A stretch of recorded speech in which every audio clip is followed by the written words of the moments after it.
Hello, this is Mark L. White with another episode of Health Hacks. And today we have Dr. James Conway. Dr. James Conway, you've been out there on the fight, getting information out about vaccines, telling the world why we should all be vaccinated, which is really a great time right now because I'm hearing so much misinformation out there. But tell me a bit about yourself. Sure. Well, I'm a pediatric infectious disease specialist by training, so I've been managing plenty of COVID patients, or in the pediatric world, we get a lot of these what we call MISC patients, multisystem inflammatory syndrome. So, seeing people suffering from this disease is pretty eye-opening. And while I think, the majority of young, healthy people do okay with it, we have plenty of people who end up in the hospital, end up in the ICU, who are perfectly young and perfectly healthy. And so, we've started to realize more and more this is something that can be prevented and needs to be prevented, because even if people do okay with it, it's still not a pleasant disease.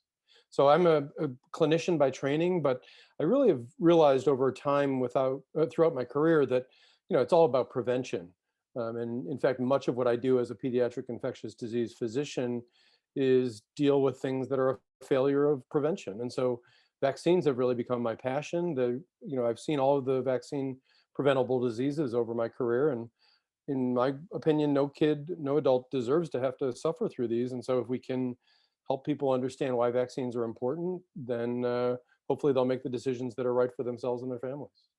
I'm going to start on my own personal experience. My wife was vaccinated in a study through Moderna. It ended up getting approved. I got vaccinated in a study through Novavax. It has not been FDA approved yet. And first, I asked myself, is there one vaccination better than the other? Should I, like take that with a grain of salt?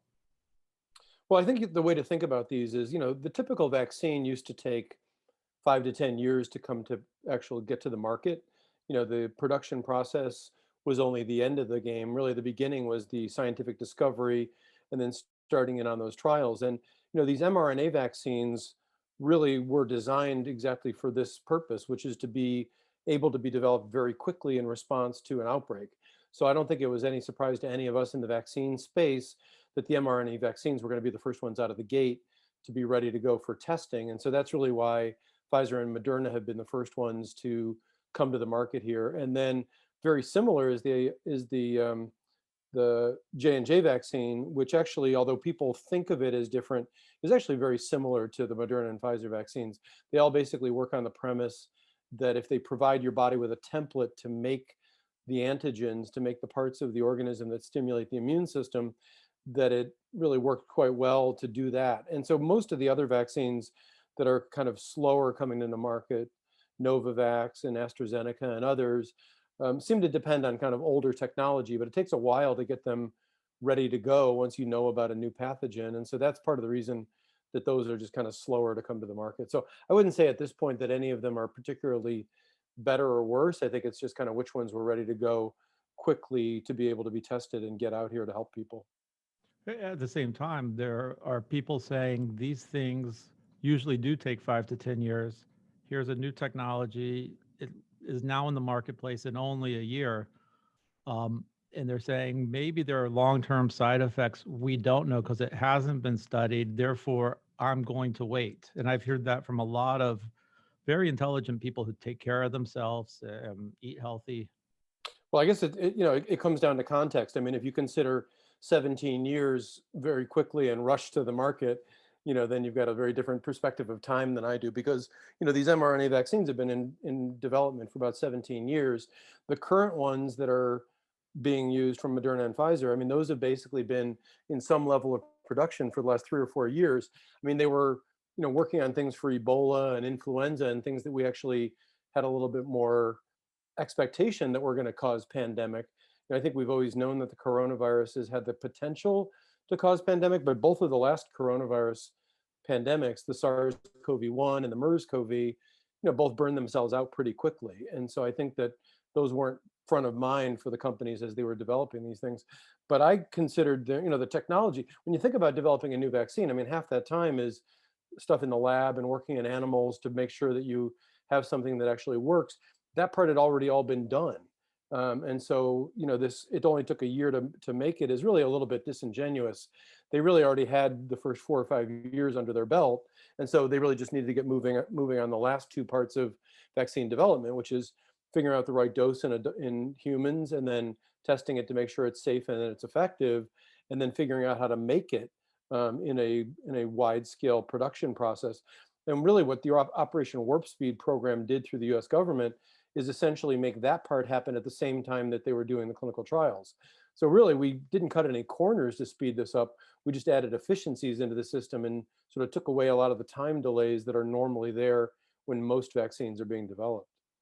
Why do you think there's so much misinformation out there? Like I would think by this time you would have 70, 80% of the people getting vaccinated. In some states, it's 30%, 40%. Yeah, Um, it's tough. I mean, social media is really, really challenging. And I think in the scientific and medical world, we've been a little slow to understand that. I read a study the other day that of the misinformation about COVID vaccines on Facebook, 60% of the messages originate from 11 different users. And then I read another study that about 85% all come from about 70 users.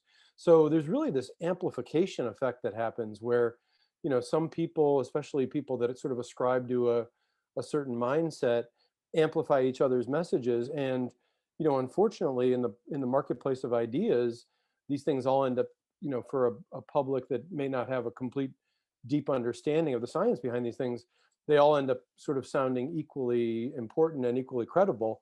And so I think it's really been, I don't like to blame social media for everything, but I think it does amplify things and give them credibility, where I think that, for people that grew up in my generation, it was the primary broadcast media that had kind of journalistic integrity that was responsible for really sort of getting most information out there.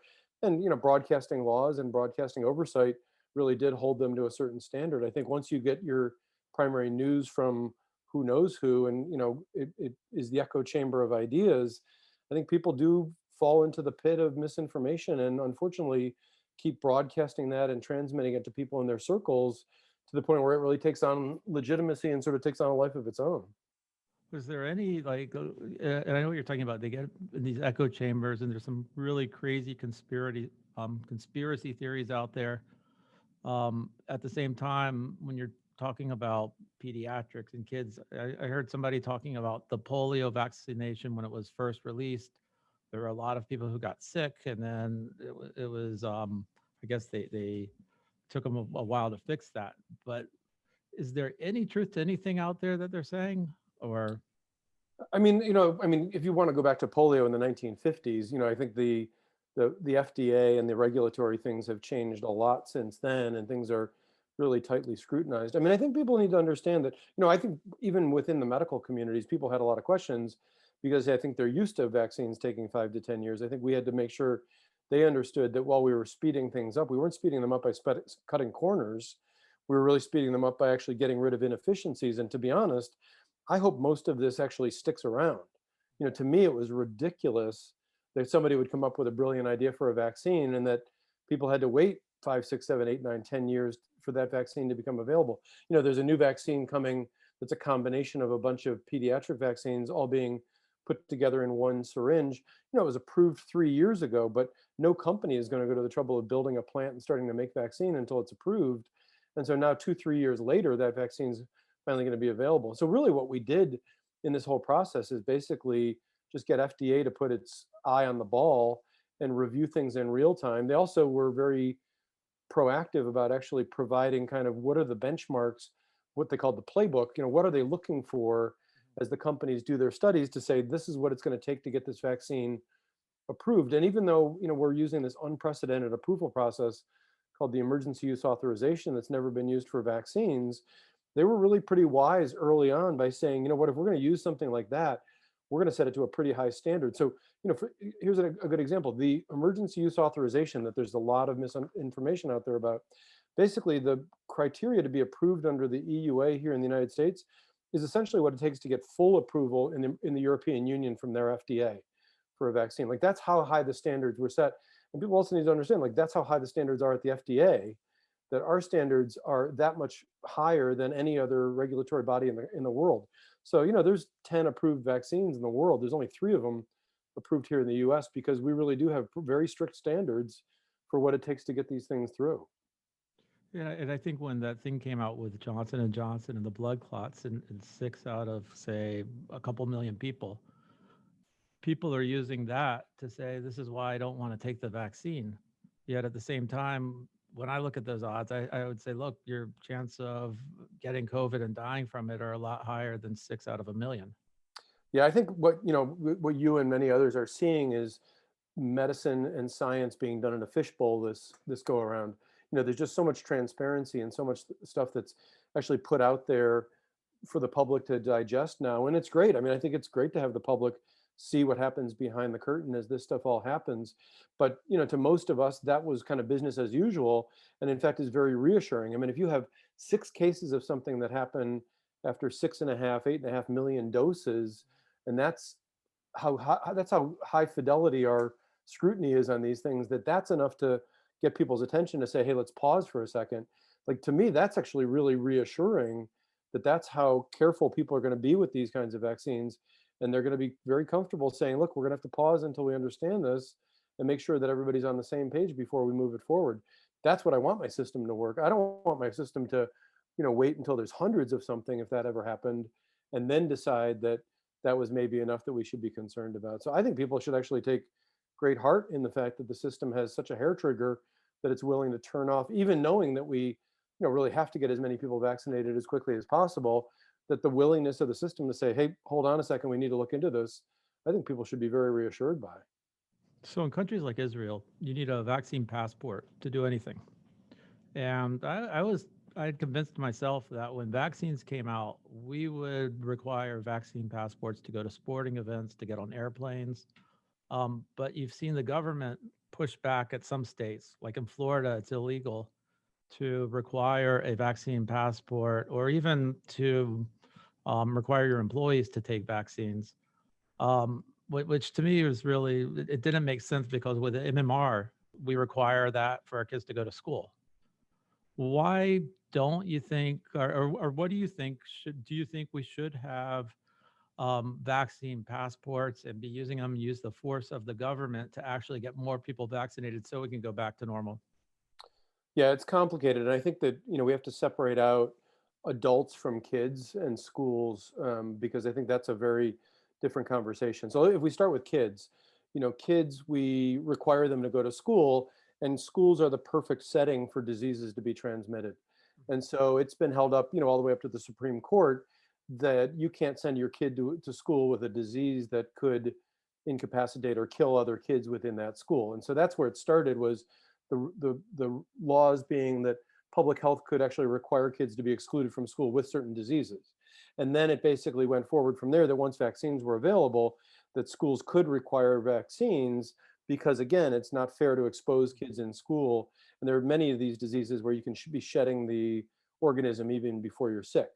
And so that's where those things came into play. Now there are, 17 states in the country that do allow families to opt out of the school requirements for either medical or religious or what are called personal conviction waivers. I mean, most states accept a medical waiver as a reason for not being vaccinated, but there's a small number of states, about a third of the states, allow people to get a waiver to be required to have a vaccine just because they don't want it. So, there's always exceptions.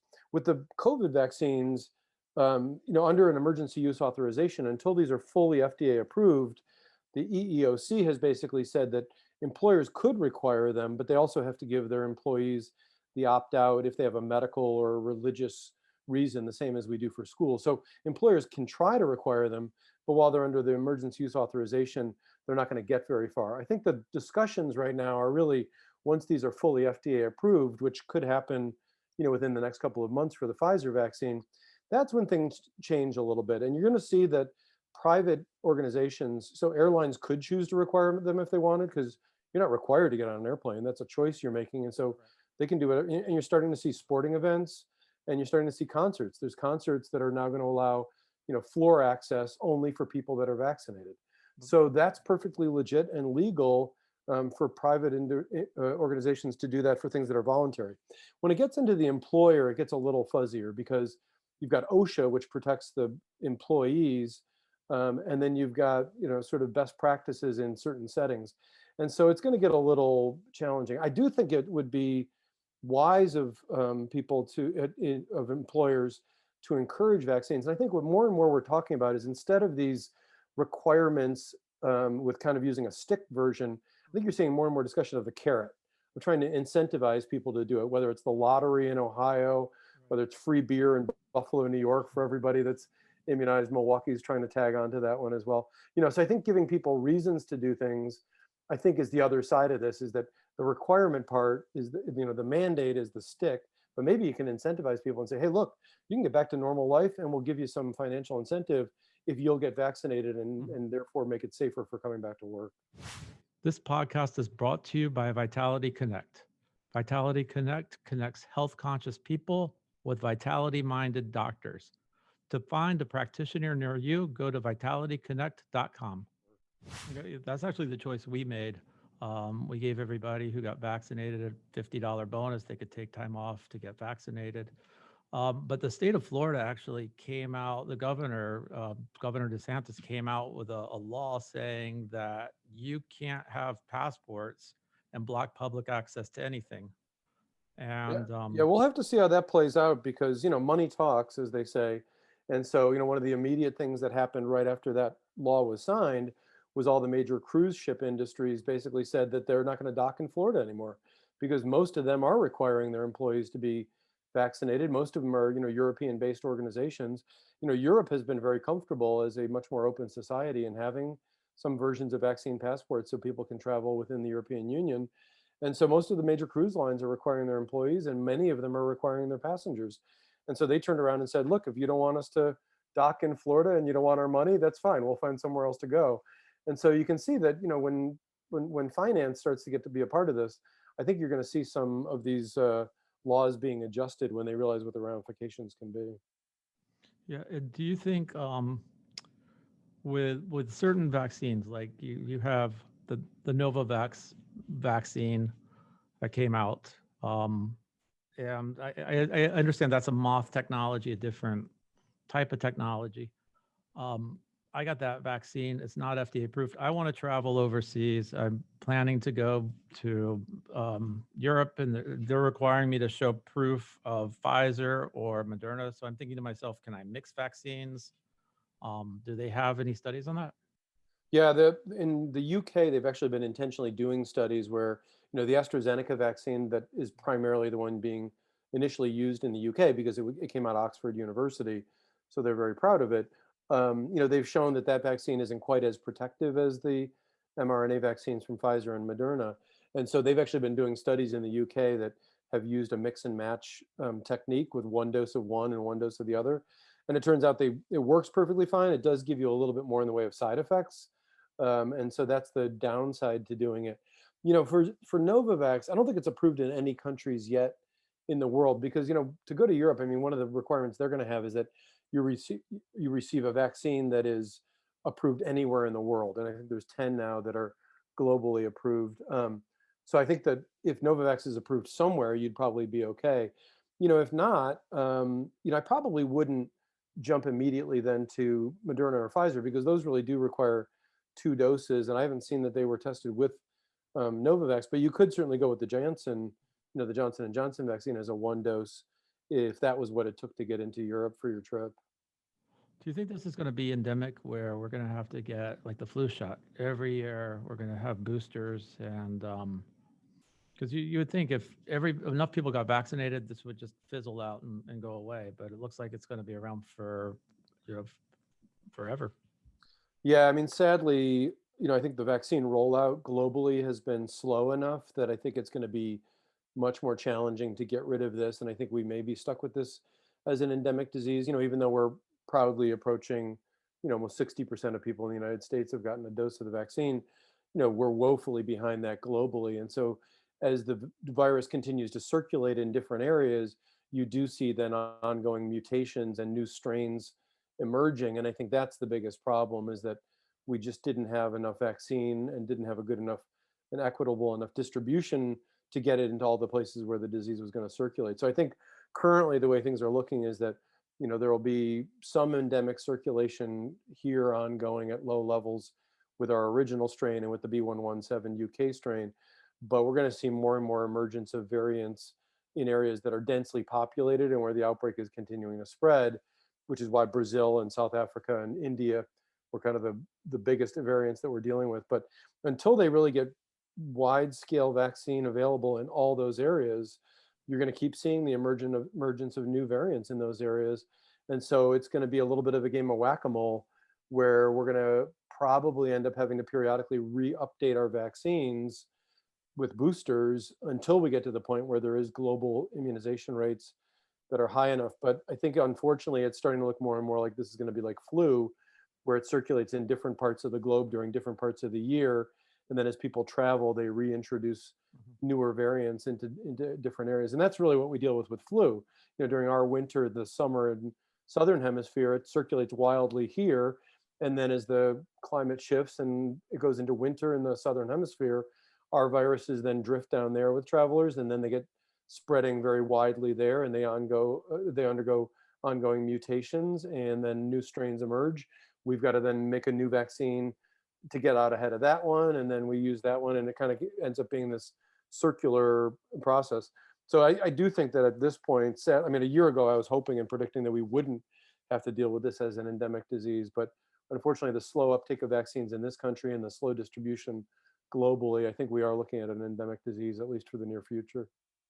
You see a lot of like holistic doctors and doctors like alternative doctors saying, look, we don't need to be vaccinated if we eat healthy, if we supplement well, we exercise, and this whole vaccine thing's been just put on. Like I think it was there was a doctor who just released a book. It was #1 in Amazon a few weeks ago, and I don't remember his name right now, but you see guys like that, like medical guys, talking about not being vaccinated.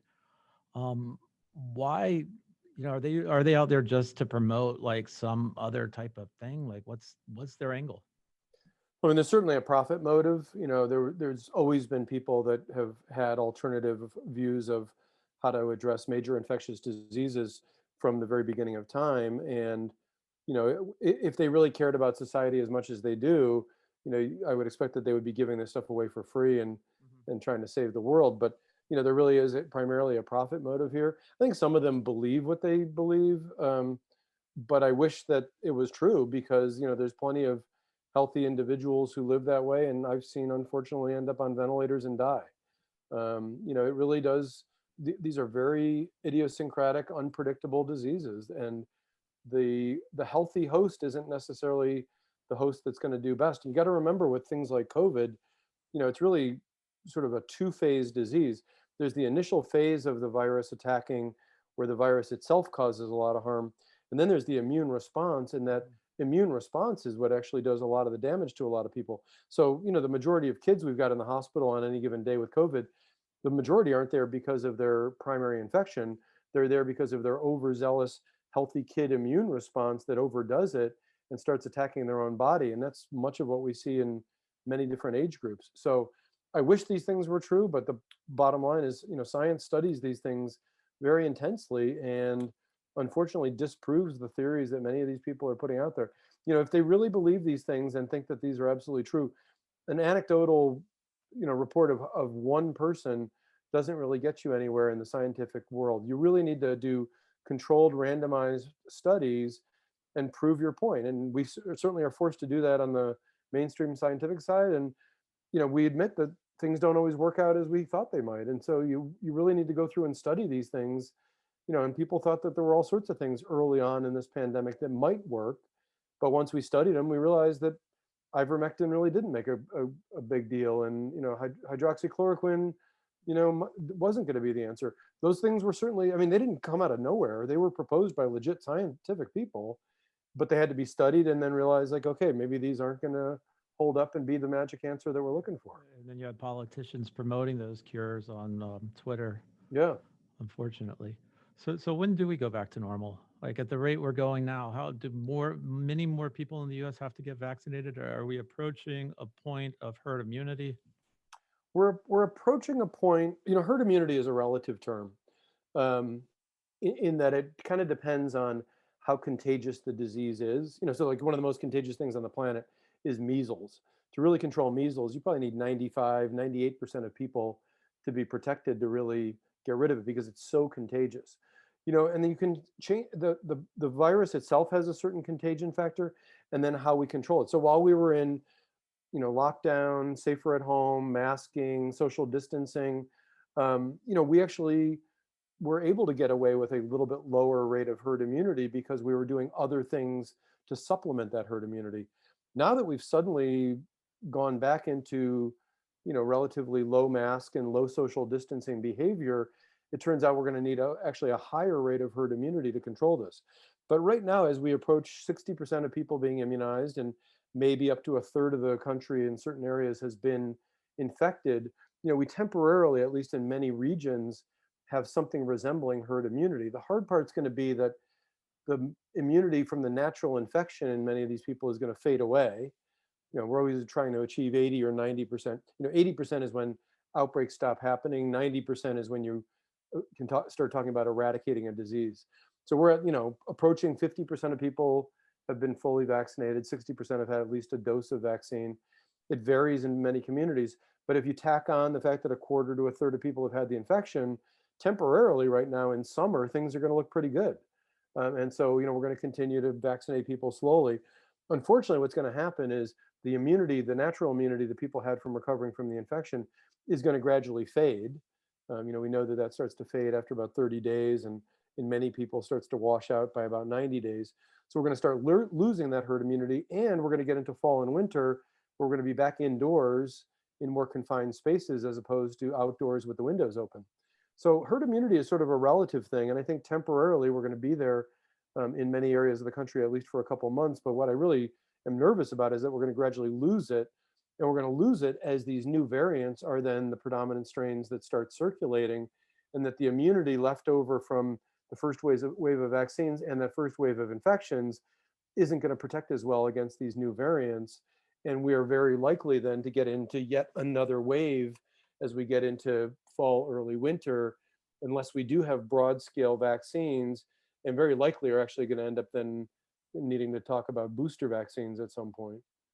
I've talked to a few people who said that they've been vaccinated, but they've also tested positive for COVID, asymptomatic. But I've heard that quite a bit, and that's starting to get out there.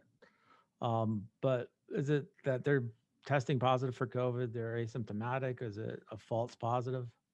No, I mean, if you think about the early data from the studies, everybody was walking around happily saying that the vaccines protect 95 to 100% against severe disease, ICU, hospitalization, and death, and 90 to 95% protection against all disease. And so that all disease part is the part where we're seeing, somewhere between 2 and 5% of people that are vaccinated can still get infected. Most of them are asymptomatic, you're right. Occasionally you get somebody who, still gets enough of a hit of virus, they're in very close proximity with somebody shedding a lot or may not have, full immunity, that can still get mildly ill from these diseases. But I think people need to remember that early on, you remember when, Fauci and others were saying like, well, if we can just get vaccines that are 50 to 70% effective, we'll be willing to approve those because that's better than what we've got now. And when the first data came out and they said 95 to 100% protective against serious disease and 90, 95% against all disease, we were thrilled. And so I think these breakthrough cases are what everybody needs to expect, that, they're not 100%, but the majority of people that get vaccinated, if they get infected, are going to get a mild case. But this is the part that's really challenging in dropping all the masking stuff so quickly, is that those people theoretically can still transmit to others who aren't vaccinated yet. And so that's why this idea of, completely dropping masks for everybody that's vaccinated, while it was a great incentive to tell people this is the reason to get vaccinated, it does still leave open the possibility that they can be a minor but significant part of ongoing transmission in communities, or introduce it into communities where there's a lot of people that are unvaccinated. And so I think that's where the big fear is that we're going to see these pop-up hotspots of, people that don't vaccinate tend to congregate in certain areas, whether they're certain churches or certain counties. And so you're going to see the ability of those people to then be exposed periodically, and you're going to see mini outbreaks happening periodically. I appreciate everything you've done, and really just getting the information out. So really the best advice is if you haven't been vaccinated, get vaccinated. Look at the science, not the misinformation, and stay safe. Yeah, these are safe. These are effective. These are better than we hoped they were going to be. I think that in many ways, we're going to look back in 5 or 10 years and call this a medical miracle at some levels that, science was able to pull together, industry and countries collaborated to actually figure out as quickly as we did and develop vaccines as quickly as we could. Now we just need people to understand that these are reliable, but that these are really the best and only way we're going to get back to what all of us hope to be, which is living a much more normal life with hugs, concerts, and sporting events. Yep. Hopefully that comes later this year or next. Agreed. Thank you so much, doctor. I really appreciate your time. Sure. Thanks for having me. Take care. You too.